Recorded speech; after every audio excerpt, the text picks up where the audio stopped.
Hi, welcome to Jovie's Home. I post new videos every Tuesday and sometimes on Thursday. Today, I wanted to share with you a little bit about the Dutch political system. Now, as you might know, I am getting ready to inburger or to become a Dutch citizen, and in doing so, it will allow me to vote in Dutch elections. And before I can do that, I wanted to educate myself a little bit about how the Dutch system works, how it's set up, what is what function, things like that. So this is like a very basic and introductory video, but I didn't know any of this stuff. So if you want to learn a little bit about the Dutch political system, the way that the structures work, who is in what position, things like that, then why don't you come on in, kick off your shoes and stay a while. I'm really glad you're here.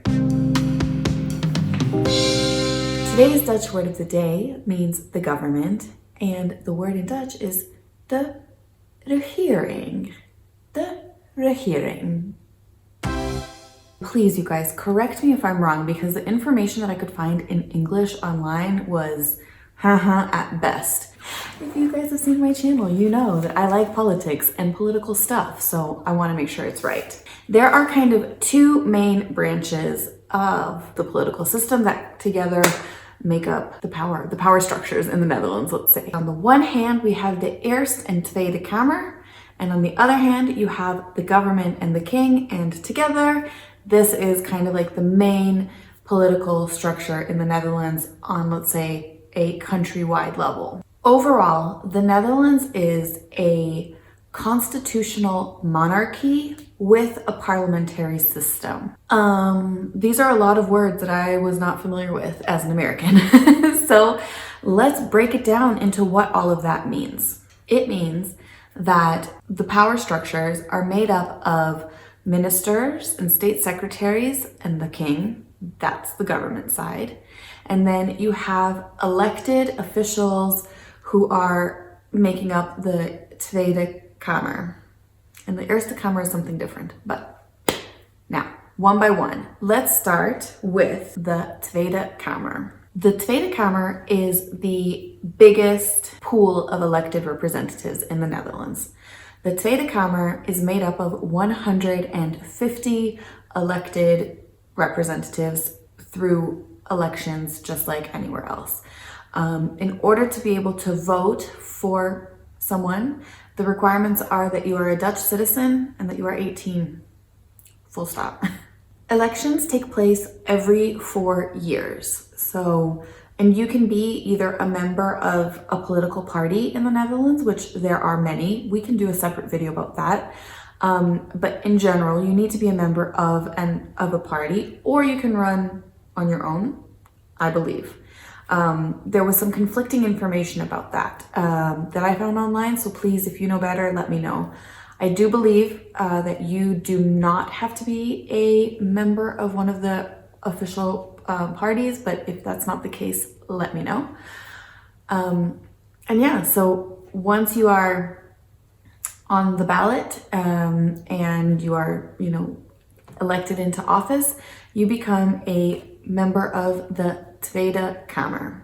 The Tweede Kamer is a very powerful branch of government because what they do is they have the right to create laws, amend laws, approve budgets, and also they can submit amendments to existing laws.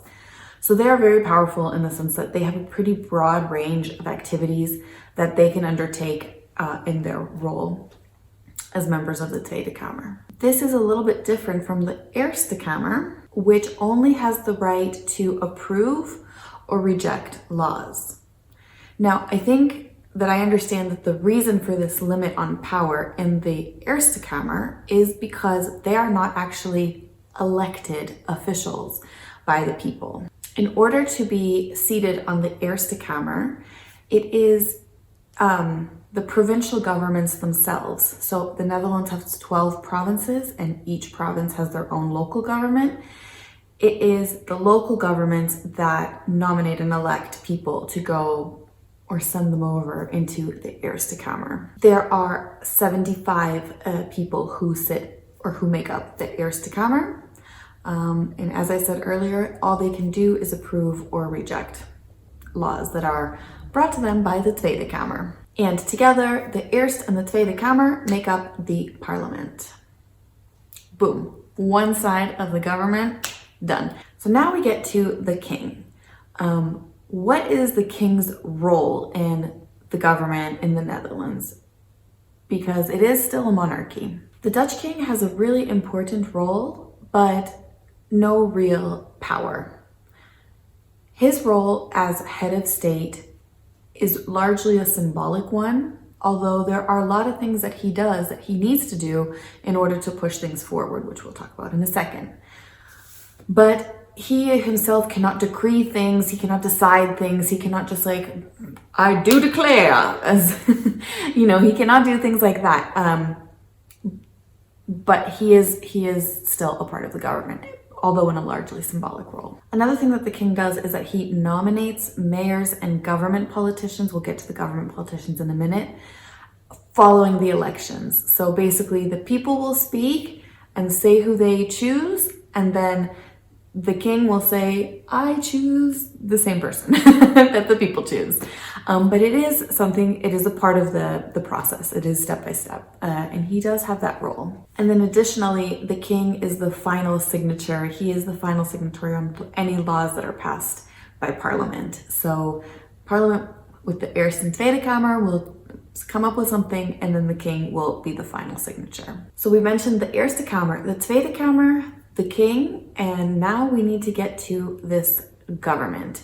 Now, government officials are ministers and state secretaries. And this was the thing that I struggled with the most in trying to figure out, how do you get to one of these positions of being in the government? And I will explain, because I think that I found the answer. In order to become a minister or a state secretary of the government, first you need to be elected into the Tweede Kamer. So the people in those elections that take place every 4 years, they will vote for people who they want to be in power. Then after the election, the different members of the political groups have to have negotiations to see who is going to form coalitions and how they're going to get into who is going to be in power, also in the role of prime minister, things like that. Because the Netherlands has multiple parties, it is rare that one political party has an overwhelming majority, and then that party is the one that's in power. Instead, what more often happens is you get these parties who, they will have to form coalitions, and then they will have to agree that they will support each other's initiatives and things, that are important to them. And once they can agree to that, then when they have a majority, then they will become kind of the powerful, not party, but they will become the ones that are in charge. No, in charge. Everyone has a voice. It's so hard to enunciate what I want to say here, but they will be kind of the majority together. Collectively, they will be the majority. So once you have this coalition, then somebody is nominated to be what they call the formateur. And the formateur is the one that helps to facilitate the negotiations between the coalition of parties. And typically the formateur is ultimately the one who will become prime minister. At least that's what happened with Prime Minister Mark Rutte. But it does happen. It's typically that's who ends up being the prime minister, is the person who is in this role of formateur, because he or she can work with the different parties. They can help negotiate things.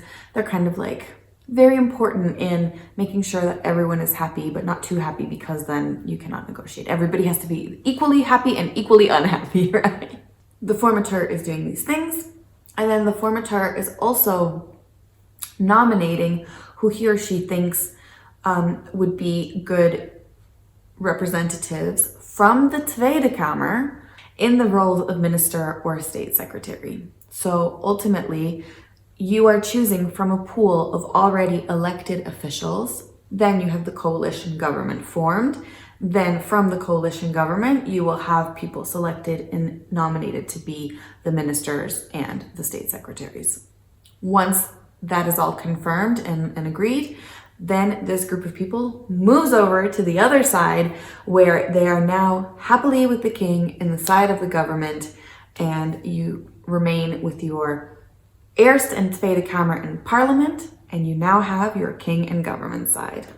Happily, hopefully, existing together. The last thing that I want to mention in this video is a little bit more about the king, and I found this particularly interesting. Essentially, because the king has no real power, it is the ministers and not the king who are held responsible for government acts. Furthermore, the ministers are actually accountable for the king's own actions. Dan shared with me when we were talking about doing this video an interesting tidbit about in 2020, Prime Minister Mark Rutte was talking about staying at home, you know, because of Corona, and don't go on holidays and don't do these things, and encouraging people to do the right things and to socially distance and all of the things that we've been hearing since, you know, COVID. And shortly after he did one of these press conferences, there were pictures of the king and his family on the beach in Greece. And ultimately, it was Mark Rutte that had to answer to Parliament about why the king had gone on holiday to Greece. And I just find this really interesting because the king has such a visible role in government, and he is so important and, like, you know, in terms of like head of state and those things, but then ultimately he doesn't have that much personal responsibility for what he's doing. And instead the ministers have to answer for even things like when he goes on a holiday in a moment that he should not be going on holiday. So I just thought that was interesting. And this is where I'm at in my research. I would like to ask you guys to tell me, where do I continue from here next? What is the most interesting for you guys to hear me talk about, and what is really important also for me to know about? Where shall I continue my learning and also making these videos? Because I think it's super interesting to find this out and also to talk about it. I'm sure that there are a lot of internationals who move here and are not familiar with the system. And as I said, in English, it's really hard to find good information. So tell me, and I will look into it, and we will make videos. And this can be like a little bit of a series as I prepare to inburger myself and actually take an active role in Dutch politics. So I will look forward to seeing your comments below, and hearing, anything that I might have missed, or anything that, you know, if I didn't understand fully, let me know, please. I'm open to hearing your input and understanding and learning from you guys. So that is today's video. Thank you guys so much for coming over. Well, you are in my aunt's house in France. In case you didn't know, I'm quarantining here for a couple of weeks. But yeah, thank you guys so much for coming over. Thanks so much for spending some time with me. And I look forward to seeing you in the next one. Bye.